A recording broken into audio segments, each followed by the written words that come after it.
Right, ఒకసారి ఆంధ్ర విషయానికి వద్దాము. ఏంటి అంటే చంద్రబాబు నాయుడు విషయానికి వస్తే ఏం చెప్తారు? ఓ పక్క నుంచి చూస్తుంటే వాళ్ళ గవర్నమెంట్ ఫామ్ చేసి 6 నెలలు కావస్తుంది. ఈ 6 నెలల్లో అటు జగన్ పార్టీ నుంచి ఎక్కువగా విమర్శలు వెల్లువెత్తుతున్నాయి, ఇటు టీడీపీ కూటమి ప్రభుత్వం మీద ఎక్కువగా. అంటే అలాగే పవన్ కళ్యాణ్ విషయానికి వస్తే కూడా టీడీపీలోనే అంత కొంత అంతర్గతంగా ఈయన మీద విమర్శలు చాలా గట్టిగా చేస్తున్నారు. ఇప్పుడు ముందు ఒక మాట మాట్లాడతా. ఎక్కడో నూటికో కోటికో తప్ప అత్తా కోడళ్ళు కలిసి ఉండరు. అవును, మంచి మాట్లాడుకోరు. సో అత్తెవరు? ప్రభుత్వాన్ని ఏర్పాటు చేసిన వాళ్ళు. కోడలెవరు? ప్రతిపక్షంలోకి వచ్చిన వాళ్ళు. వాళ్ళు వీళ్ళకి నచ్చరు, వీళ్ళు వాళ్ళకి నచ్చరు. వాళ్ళు పాలనలో ఉంటే వీళ్ళు తిడతారు, వీళ్ళు పాలనలో ఉంటే వాళ్ళు తిడతారు. తిట్టుకోకుండా చచ్చేది ఎవరమ్మా చెప్పు? ఎవరైనా ఇంతే మాట్లాడతారు. అయితే అక్కడ ఫలితాలు కూడా నేను ముందుగానే చెప్పిన మాధ్యమాలు ఉన్నాయి. నువ్వు చూశాను అని చెప్తున్నావు. నేను ఆనాడు చెప్పిన అన్నీ చూసావో లేదో నాకు తెలియదు. చంద్రబాబు నాయుడు పూర్తి బలాన్ని సాధిస్తాడు. ఖచ్చితంగా 175 అనుకుంటా, అందులో 160 పైచీలకు బలం పెరుగుతుంది. అందులో అనుమానమే లేదు, ఖచ్చితంగా వస్తుంది. కానీ వీచేది మాత్రం పవన ప్రభంజనాలే అని చెప్పా. 21 మన వాళ్ళకు వచ్చాయి, ఈ 140 ఎన్నో వీళ్ళకి వచ్చాయి. మరి అన్ని సీట్లు గెలిచినా అక్కడ వాళ్ళకి లేని ప్రాధాన్యత, అక్కడ వాళ్ళకి లేని విధానం ఇక్కడ ఎందుకు ఉంది? ఇది యోగం అంటే. ఇక్కడ చెప్పినట్టే అక్కడ జరుగుతుంది. ఇక్కడ ఇది యోగం అంటే.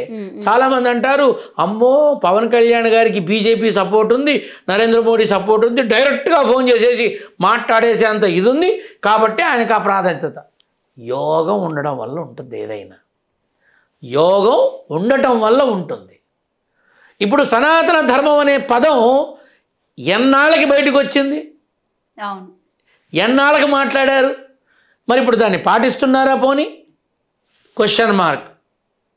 అది మీరు ఒకటి చెప్పండి, ఇక్కడ ఇన్ని రోజులు లెఫ్ట్ వింగ్ గా ఉన్న పవన్ కళ్యాణ్ సడన్ గా సనాతన ధర్మం అనడం ఎంతవరకు కరెక్ట్ మీరు చెప్పండి. ఇప్పుడు ఒకటమ్మా, ఇప్పుడు ఆయన మన ముస్లిం సోదరుల ఇంటికి వెళ్ళి ఆ విందు తీసుకున్నారు, క్రైస్తవ సోదరుల ఇంటికి వెళ్ళి చక్కగా ప్రార్థన చేసి వారిచ్చినటువంటి అన్ని తీసుకున్నారు. ఏమ్మా, అలాగే మన దాంట్లో సనాతన ధర్మం కోసం పాటుపడి గుడిమెట్లని కడిగి ధర్మం కోసం తను అడుగు వేశాడు. ఆయన హిందూ కాబట్టి కదా. ఇప్పుడు ఈ 3 ఒక మనిషిగా తాను చేశాడు. అవును, దీన్ని తప్పెలా అంటాం?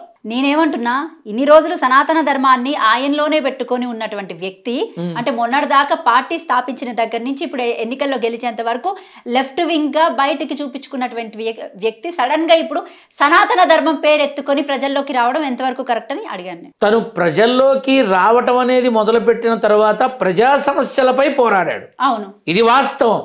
ఎవరు ఒప్పుకున్నా ఒప్పుకోకపోయినా ఆ మనిషిని తొక్కాలని చాలా చూశారు. ఇది వాస్తవం, అందులో అనుమానం లేదు. కానీ సనాతన ధర్మం ఇప్పుడు గుర్తుకొచ్చిందా అని విమర్శలు చేస్తున్నారు.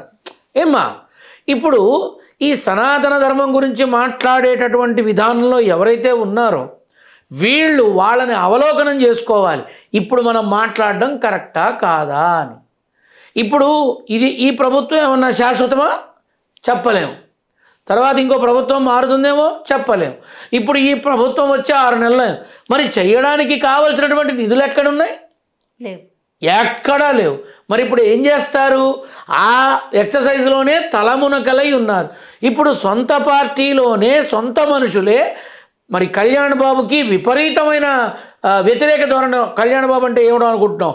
నాకు దాదాపుగా 15-20 ఏళ్ల క్రితం ఆ కుటుంబంతో నాకు మంచి చనువు ఉందమ్మా, నెల రోజుల పాటు పొద్దున్నే పోయి రాత్రికి వచ్చిన వాడిని, ఆ సమయంలో నేను అక్కడ కొంత సేవ చేసుకున్నవాడిని కాబట్టి వారందరితోనూ చక్కటి పరిచయాలు ఉన్నాయి. అదే ఇప్పుడు నేను దూరంగా ఉన్నాను కాబట్టి వాటిని నేను ప్రస్తావించను. కానీ కళ్యాణ్ బాబు మాత్రం మొదటి నుంచి కూడా చూస్తూ వచ్చాను కాబట్టి ఖచ్చితంగా చెప్పగలను. తను ఒక పట్టు పడితే ఆ పట్టు అనేది పూర్తయ్యేదాకా విడిచిపెట్టడు. అది వాస్తవం, అందులో అనుమానం లేదు. ఇక ఇప్పుడు ప్రతిపక్షం వాళ్ళు పాలకపక్షం వాళ్ళు విమర్శిస్తున్నారు అంటే విమర్శించచ్చా విమర్శించకూడదా? ఈయన ఈ 3 మతాలతో ఎందుకు చేయరమ్మా? ఇప్పుడు నరేంద్ర మోడీ ఉన్నారు, ఆయన ప్రతి మతాన్ని గౌరవిస్తాడు.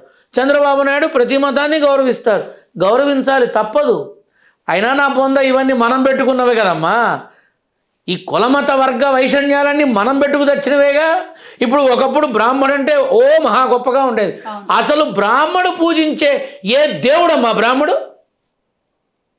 ఏ దైవ స్వరూపం ఉంది బ్రాహ్మణ్యంలో? ఒక్కటి చెప్పు నాకు.